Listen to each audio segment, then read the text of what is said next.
I have a situation with American to learn a possible hijack. Ready, copy. Are you there? Ready? Ready? United 175, New York. We have some problems over here right now. We might have a hijack over here, two of them. It was a typical day at the United States Military Academy at West Point. I was the operations officer for the Corps of Cadets. And I was on my way to a meeting one morning, and I walked by all the offices, and my security officer said, "Hey, sir, take a look at this." And he said a small plane just crashed into the World Trade Center. As Matt just mentioned, we have a breaking news story to tell you about. Apparently, a plane has just crashed into the World Trade Center here in New York City. A remarkable scene as we're seeing. On my way to the office, I remember just thinking that how did a small plane end up crashing into the World Trade Center? I thought tourism, small plane just got lost and crashed into the building. As I was in the briefing, talking to this general officer, that same security officer came in. And amongst the general officer, the colonels, and all the other senior officers said, "Sir, we're under attack." So you have no idea right now? There's another one. Another plane just hit. Right. Oh my God. Another plane. And we immediately broke the meeting out, went to take a look. And I went back to my security officer's terminal and watched as this unfolded. My God. I remember vividly standing there watching. And I said, "Why is the camera panning up?"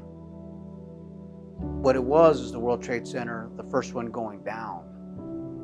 And I couldn't believe what I was seeing. The building has collapsed. That tower just came down.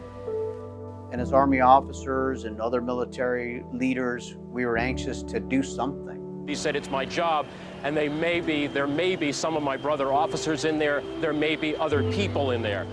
There were plenty of first responders in New York City and all the support that they could possibly handle.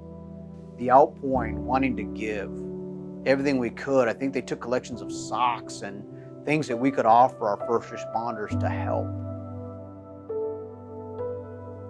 We all woke up the next morning wishing that it never happened, and as if it were some bad dream. What I didn't know then was that it would change the course of my life. That as a result of that attack, I would spend 3 of the next 6 years deployed to combat in Iraq. That I would spend that much time in combat and see the loss of life, the sacrifice that not only our first responders on 9/11, but all our service members that gave their lives as well in combat in Iraq and Afghanistan.